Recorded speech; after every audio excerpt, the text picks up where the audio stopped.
All right, so let's stay with the police a little while longer. Let's see what they're doing about a rather bizarre incident that happened in Kumasi. Now, 3 teenagers arrested in connection with that alleged gang rape of another teenager in Bantama. They were arraigned before court a while ago. My colleague on him Interior was in court. He'll be joining me with the very latest with what went on in the courtroom earlier today. But there have also been various reactions from the neighborhood in which the incident happened. First, though, here is Shanti Regional PRO, ASP Juliana, being on what the immediate actions police took. Efforts to get them. Again, I repeat that at worst, we know what to do. We have yet another option.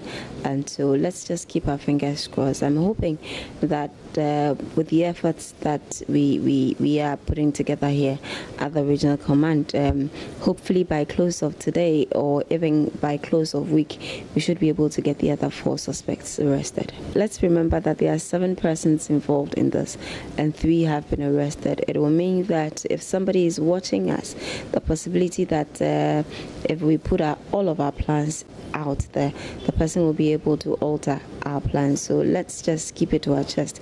Let me just say that the assurance is grave that we will get these 4 other persons arrested. Who arrested over the weekend? What is next? What happens to them from here? Interestingly, as I speak to you now, we have these 3 suspects who, as of this morning, were in our custody at the court, specifically at Square Court, Court 1, where they are yet to go face the judge, and then we would know what would come out of that. And so, yes, we had them in our custody, but as I speak to you, they are presently at the court. Yes, for Juliana being there explaining what's going to happen. We'll bring you what happened today. But for residents in the neighborhood, this is an opportune moment for the police to act because numerous cases of delinquency reported to them usually turn cold. Ohiming has been speaking with some of them, including Assemblyman of the area.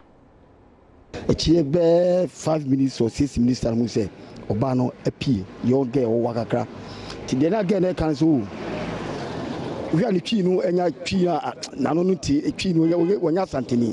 You can't so Obabu Mudia. Eti Yamu Buquapes Bugano by the SO Munjai, again for Menimasa or the Koe. Enti, my mimita say, boys now Mudium the Capiano. Now, or Muyanipa, only more Mantamaha. Well, Nim Womo Papa, me had the Nimomo, because a boy may be a draw about Mentebantama, but Muse. But we do capture Munana. Almost shot idea. Now, first one, they know shot idea. No, they are in a Catano, the Bacon is a great shatter. Omuchai, Omufchemu, Tomudi, send the Pamundi, yeah, my woman, me. All right, Mr. Obinjesi tells me on Friday at about 4 p.m. He saw 2 gentlemen rushing out of this particular building, and one of them was naked. Just that he had very, covered his nakedness with his hands. And a few minutes later, another one also followed up, and a lot of people gathered here. And later on, a lady purportedly came out of the building, and whilst they were here, people had started hooting at her, but she actually warned that she will curse anybody or invite a deity on anyone who hoots at her.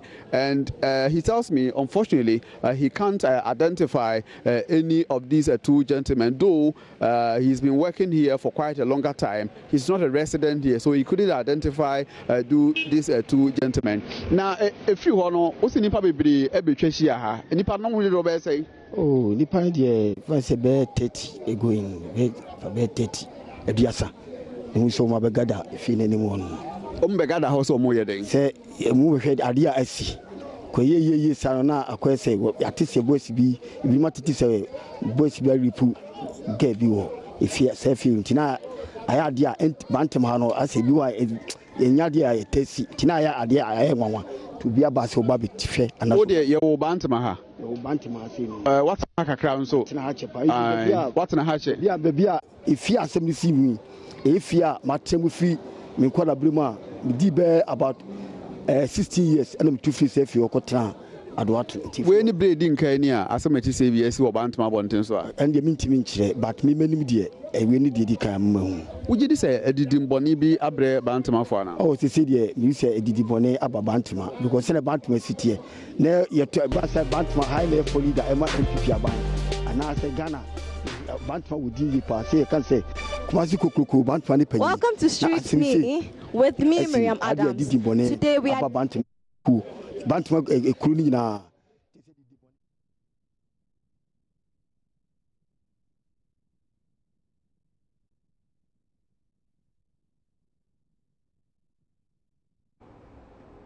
Ohiming there earlier this morning. Well, let's get to him live now and see what happened, or get to know what happened in court today. Ohiming joins me all the way from Kumasi. Hello, Ohiming. Tell us what happened in the courtroom today.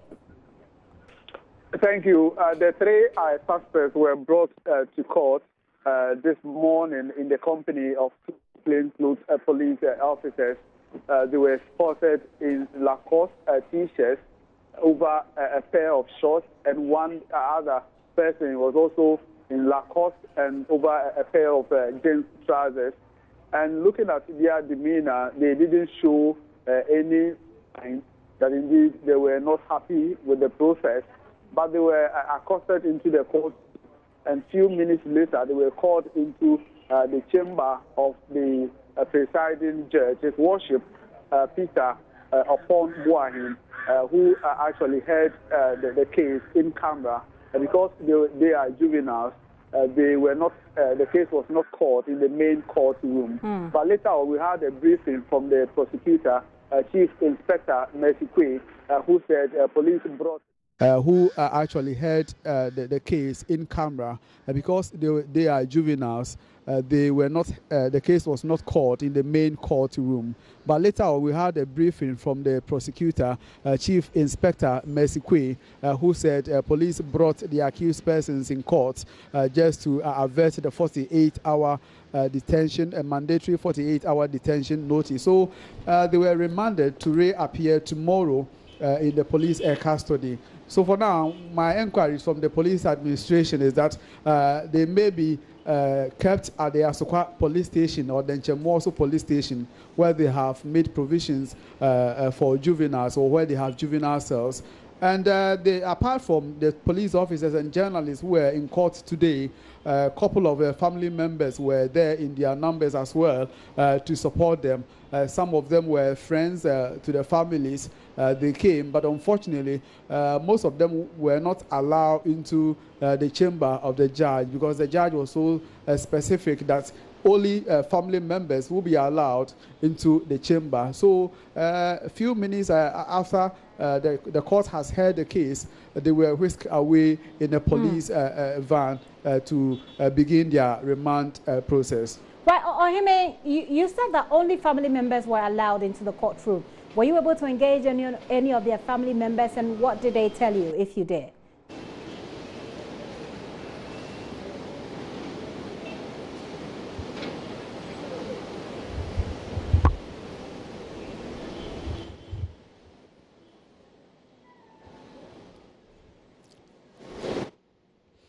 Unfortunately, the family members were not prepared to speak to the media. They themselves were not happy that some of us were in court, for instance, to take shots of their loved ones, these children, as they were being taken away to begin their remand sentence. In that regard, they were very, unhappy with us. At a point, they had to engage some of the journalists in a verbal confrontation in that order. So they themselves were not prepared to speak to the media, let alone grant us the necessary interviews. Right. But from their demeanor, you could see that they were not happy, and they were not happy at all, because they thought that these were children caught in the act by their own actions. So at a point, some were also suggesting that why would they be angry with the media? Because in the first place, it wasn't the media who recorded the earlier sexual intercourse activity between these children and then the female counterparts in this incident. So the family themselves were so angry with the media. Right. I mean, you did explain what their demeanor was, but help me a bit here. Was it that of remorse, or were they simply indifferent? Was it fear? What could you read from their faces? It's a bit a mix of the feelings, because at a point when they saw their family members around, you could see that once in a while they raised up their heads to establish eye contact with their family members, and also later on when they saw the journalists around, they tried to also bow their heads down in order not for journalists to capture their faces. Though journalists were aware that these are juveniles who are not supposed, the identity is not supposed to go into the public domain. Okay. So journalists were aware of the fact that we have to protect the identity, but they themselves also helped the journalists in that regard by, once in a while, they bow down their heads just to run away from the numerous cameras that were around the court premises today. I mean, finally, before... in that remorse mood, or maybe they were happy in that regard. But once in a while, they raise up their heads just to establish eye contact with their family members. I mean, before you go on, finally, my very final question. What's happened? What's happening at the moment in the neighborhood? Do we have any information about the teenager, the girl, the lady involved? Do we have any information about her and about her family? Do we have any information about these teenagers, where they school, their family members, who they are, etc.? The residents or the people who live around know these teenagers. I'm talking about the 7 boys who took part in the act.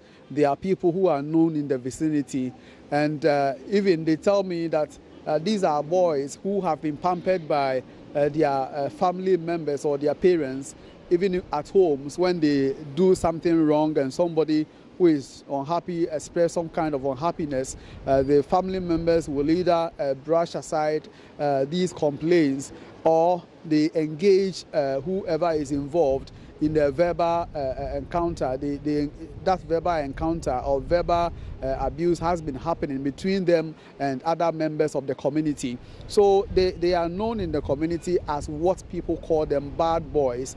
But it's been very difficult for people to point out or maybe come out publicly to say this. They waited until all the story broke out for them to also express their misgivings about the lifestyle of these teenagers in the community.